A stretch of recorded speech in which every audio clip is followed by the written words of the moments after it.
ऊपर से आकाओं ने इलेक्शन कमीशन को फ़ोन करके अचानक से जो है वोटर लिस्ट के बारे में कि शुरू से शुरू किया। 5 लाख नौकरी हमने दिया ना, 5 लाख में से एक व्यक्ति को भी अगर चिराग पासवान ले आए जिससे हम ज़मीन लिखवाए हैं तब वो बोले। टेंडरिंग इसलिए करा रहे हैं क्योंकि उनको जो है कमीशन मिले। सब लोग तो इसी में लोग व्यस्त हैं, उन लोगों को लेना देना कौन है, ज्ञान कौन दे रहा है? तो कोई यार देश की आज़ादी में कोई योगदान रहा है क्या? ये लोग तो अंग्रेज़ के गुलाम रहे हैं। ये लोग इमरजेंसी में इनके पिता जेल गए हैं क्या? मेरे पिता इमरजेंसी में जेल गए। किसान कानून जो इन लोगों ने बनाया था कौन कूड़ेदान में फेंका था? मोदी जी ना फेंके थे, वो तो कूड़ेदान में फेंक सकते हैं।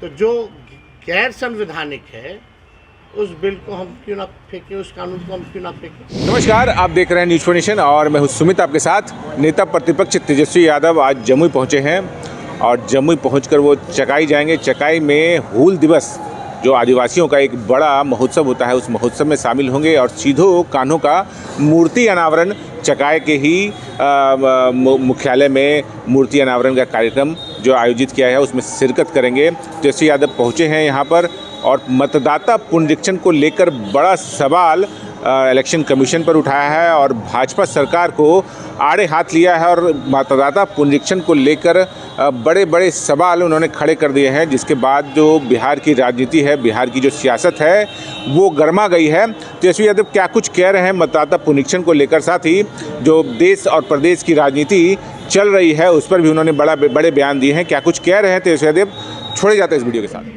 मूर्ति का अनावरण है और उस मूर्ति अनावरण में आदिवासी समाज द्वारा जो है हम लोगों को निमंत्रण मिला था और इसी कार्यक्रम के तहत कल रात में हम लोग जमुई पहुंचे हैं और अभी इसके बाद जो है चकाई हम लोग निकलेंगे। आज सोचे कि अब जमुई आए हैं तो जब भी आते हैं आप लोगों को बुलाते हैं और अपनी बात को भी रखते हैं।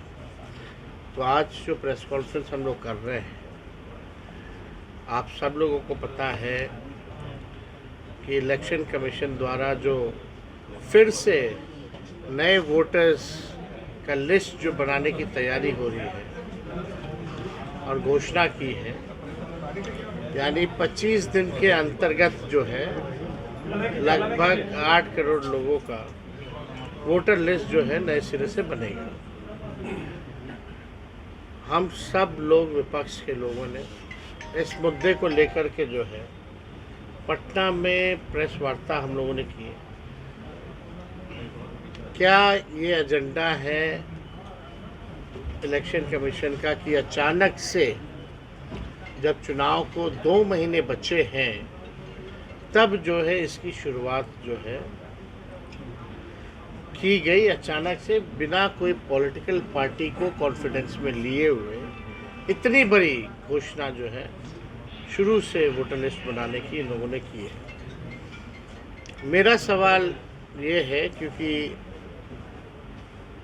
ऐसे ऐसे डॉक्यूमेंट्स मांगे जा रहे हैं और टाइमिंग को लेकर के ये साफ तौर पे ऐसा लगता है कि साजिश की बू इसमें से आ रही है। नीतीश कुमार जी डरे हुए हैं, भाजपा के लोग डरे हुए हैं कि ये चुनाव हार रहे हैं, तो कुछ किया जाए। हो सकता है कि ऊपर से आकाओं ने इलेक्शन कमीशन को फ़ोन करके अचानक से जो है वोटर लिस्ट के बारे में कि शुरू से शुरू किया जाए। लेकिन यहाँ कई सवाल खड़े होते हैं। अभी फरवरी में ही नई लिस्ट आई थी, उसमें भी घटाव जोड़ा हुआ होगा और ये जब आखिरी बार 2003 में हुआ था तो 2 वर्ष लगे थे इसको पूर्ण करने में। बिहार में टाइमिंग पे सवाल उठता, ठीक 2 महीने चुनाव से पहले और ऐसा महीना चुना गया है जहां बिहार हाई अलर्ट पे रहता है, मानसून हो या बाढ़ को देखते हुए। बिहार का 73% क्षेत्र बाढ़ से प्रभावित इलाका है। अब अधिकारी लोगों का जान बचाएंगे या उनसे कागज मांगेंगे? लोग अपना जान बचाएंगे कि अधिकारियों को कागज सौंपेंगे? और ऐसा ऐसा कागज़ है, डॉक्यूमेंट है, जो बिहार के गरीबों के पास 90% से भी ज़्यादा लोगों के पास ऐसे डॉक्यूमेंट है ही नहीं। इसमें आधार नहीं चलेगा, मनरेगा कार्ड नहीं चलेगा। अब इसमें जो है आपके बाबूजी का, माताजी का बर्थ सर्टिफिकेट मांगा जाएगा। यहाँ पत्रकार भाई हैं, ज़रा हम इनसे भी पूछेंगे कि इनके माता पिता के पास कितने लोगों के पास जो है बर्थ सर्टिफिकेट है, कहाँ से लगेगा। मैट्रिक का देना पड़ेगा, शैक्षणिक जो भी है तो देना पड़ेगा। तो जो मैट्रिक नहीं किया उसके लिए क्या, और कहाँ कौन कागज़ होगा नहीं होगा वो भी असंभव है कि इस 25 दिन के अंतर्गत वो डॉक्यूमेंट जो है हम उपलब्ध कराएं। वो हो ही नहीं सकता, इम्पॉसिबल है। 3 करोड़ से भी ज़्यादा लोग जो हैं बिहार से बाहर पलायन करते हैं। उनके लिए क्या व्यवस्था, वो अपना काम धंधा छोड़ कर के आके कागज़ बनवाएंगे और जिनके पास नहीं होगा वो क्या करेंगे। तो ये पूरी तरीके से साजिश है नीतीश जी और मोदी जी के इशारे पर कि गरीबों का वोटर लिस्ट से नाम हटाओ। पहले वोटर लिस्ट से नाम हटेगा तो स्वाभाविक रूप से पेंशन बंद हो जाएगा, राशन बंद हो जाएगा। और आखिर ऐसी कौन सी व्यवस्था, आज 5 दिन हो गए इलेक्शन कमीशन को, कुछ अधिकारी केवल फोटो खिंचा करके काम करने की लिए बोल रहे हैं कि शुरू कर दिया गया है, लेकिन अभी भी 99% काम जो है, जो 5 दिन के अंतर्गत इन लोगों की प्लानिंग थी, वो अभी तक जो है नहीं हुआ। वो कौन सा फॉर्म बोलते हैं उसको, गन्ना फॉर्म जो है, अभी तक गन्ना फॉर्म भी 5 दिनों के अंदर डिस्ट्रीब्यूट जो है नहीं हो पाया है। तो ये तो आश्चर्य की बात है। जब गन्ना फॉर्म ही डिस्ट्रीब्यूट नहीं हुआ तो आगे का छोड़ दीजिए। जो पलायन किए हुए हैं, जो दिव्यांग हैं, जो बुजुर्ग हैं, उनके लिए क्या व्यवस्था है। तो इसलिए ये एक बहुत ही गंभीर मसला है और कहीं और नहीं होगा, बिहार में ही होगा। क्या बिहार राज्य के बाहर क्या फर्जी वोटर नहीं, तो वहाँ क्यों नहीं शुरुआत की गई।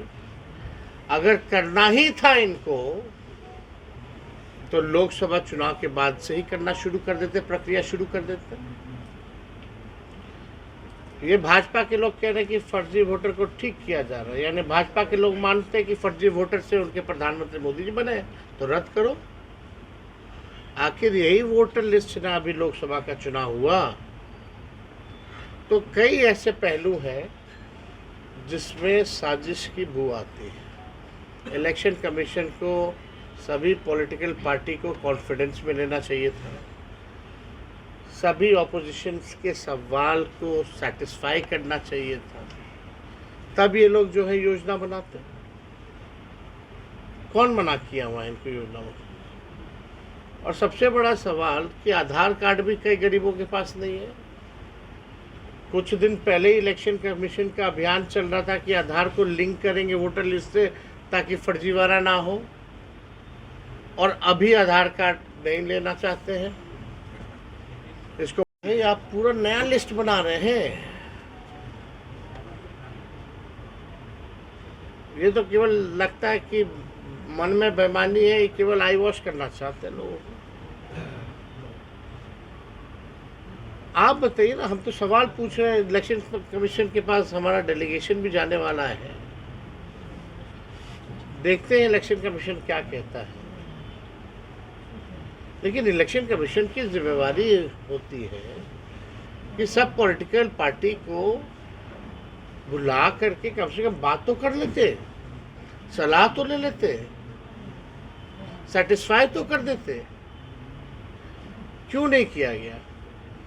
तो फरवरी में क्यों लिस्ट जारी की है तुमने, तब तो करना ही नहीं था। इतना बड़ा विषय कि पूर्ण रूप से आप कीजिएगा तो इसकी प्लानिंग तो बहुत पहले होनी चाहिए ना। ये आनंद फानंद में हड़बड़ी में आखिर क्या बात आ गई? आप जैसे आरोप लगाए थे, तो अशोक चौधरी जो देखिए, अब उनको कोई ज्ञान तो है नहीं, अज्ञानी व्यक्ति ग्लोबल टेंडरिंग करा रहे हैं बिहार के ठेकेदारों को मार करके। और ग्लोबल टेंडरिंग इसलिए करा रहे हैं क्योंकि उनको जो है कमीशन मिले। सब लोग तो इसी में लोग व्यस्त हैं। उन लोगों को लेना देना कौन है? ज्ञान कौन दे रहा है? वो चुनाव कब लड़े हैं? वो बैकडोर वाले हैं कि चुनाव लड़के जीत के मंत्री बने। वो तो ऐसे मंत्री हैं कि 6-6 महीना तक एमएलसी बने रहेंगे, मंत्री बने रहेंगे बिना एमएलसी के, सॉरी मंत्री बने रहेंगे बिना एमएलसी के। ये तो वही मंत्री है ना जो चुनाव जीते हैं क्या, कि बैकडोर से आते हैं? ये लोग क्या ज्ञान देंगे? देवसी जी, कल आपका वक्फ बिल के खिलाफ रैली हुई थी पटना में, उसमें आपने कहा था कि संसद से पास कानून को हम कूड़ेदान में फेंक देंगे। अभी बीजेपी का बयान आया है कि एसपी और आरजेडी का समाजवाद नवाजवाद है, क्या कहेंगे? गरीबी पे, बेरोजगारी पे, पलायन पे इनका मुंह नहीं खुलता। बिहार को इन्होंने क्या 20 साल में बना दिया? 11 साल में प्रधानमंत्री एक चीनी मिल नहीं खुलवा पाए। हम लोगों ने 5 लाख नौकरी दी। हम लोगों ने आईटी, स्पोर्ट्स, टूरिज्म पॉलिसी बनाई। हम लोगों ने 4.5 लाख नियोजित शिक्षकों को राजकीय कर्मी का दर्जा दिया। प्रधानमंत्री जी 11 साल में शुगर मिल नहीं चालू करा पाए, लेकिन तेजस्वी ने रीगा का चीनी मिल चालू कराया। तो बोलने के लिए कुछ नहीं है, धर्म के नाम पे बोलते हैं। लेकिन ये भाजपा वाले बोलो, जो हमारे भगवान है, जिसके हम वंशज हैं, भगवान कृष्ण, भागवत गीता उनका दिया हुआ है और हमारे उन्हीं के परिवार के लोग हैं। हम लोग दादा के रूप में उनको देखते हैं। क्या हम भागवत गीता का यादव समाज अगर कथावाचक बने, कोई पिछड़ा बने, तो ये भाजपा वाले लोग उसका मुंडन कराते हैं। ये असली चरित्र है भाजपा की। ये भाजपा के जो सुधांशु त्रिवेदी जी हैं, इन लोगों का कोई देश की आज़ादी में कोई योगदान रहा है क्या? ये लोग तो अंग्रेज के गुलाम रहे हैं। ये लोग इमरजेंसी में इनके पिता जेल गए हैं क्या? मेरे पिता इमरजेंसी में जेल गए। ये लोग क्या हम लोगों को बताने का काम करेगा? और किसान कानून जो इन लोगों ने बनाया था, कौन कूड़ेदान में फेंका था? मोदी जी ना फेंके थे। हाँ,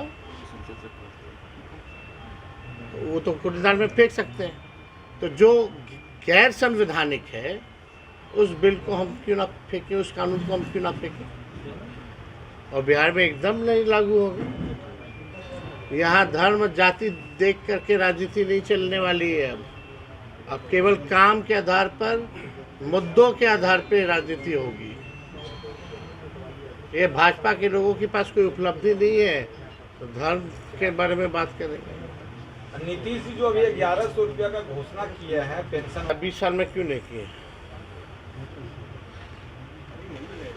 ये तो पेंशन का जो हमने कहा था 1500 करेंगे, और हमने कहा माई बहन मान योजना लाके 2500 रुपया करेंगे।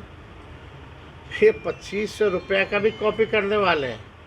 चलिए अच्छा है, कम से कम नकलें करें, कुछ तो लोगों को लाभ तो हो। लेकिन मोदी जी या नीतीश जी ने इतनी महंगाई बढ़ाई है, तो कम से कम हमारे ही दबाव में हमारी ही योजना का कॉपी करें तो क्या फर्क पड़ता है? कल तो क्या बिहार में सरकार से नाक रगड़वा करके भी करवाना पड़े तो करवाया जाएगा। हो रहा है कि नहीं हो रहा है? उसी का परिणाम। सुधांशु त्रिवेदी का एक और बयान है, तो क्या मतलब क्या बिहार में सऊदी अरबिया, इंडोनेशिया, तुर्की और तो वही से ज़्यादा सरिया कानून लाना चाहते हैं? अब आप क्या मतलब है? देश संविधान से चलता, हम संविधान को मानेंगे। जो गैर संवैधानिक चीज़ें हैं उसको कूड़ेदान में फेंका जाए। चिराग पासवान कल एक रैली किए थे, वो बोल रहे थे कि 20 महीना मांग रहे हैं तेजस्वी यादव बिहार को बदलने के लिए। पहले बोले कि 20 महीना दिए हैं, कलम बांट रहे हैं, क्या जमीन लिखवाना है? कौन सा जमीन? और क्या लिखवाएंगे? कितना लोग को नौकरी मिला? 5 लाख। एक को पकड़ के लिया चिराग पासवान 5 लाख में से। हिम्मत है तो हम चुनौती दे रहे हैं। 5 लाख नौकरी हमने दिया ना, 5 लाख में से एक व्यक्ति को भी अगर चिराग पासवान ले आए जिससे हम जमीन लिखवाए हैं, तब वो बोले।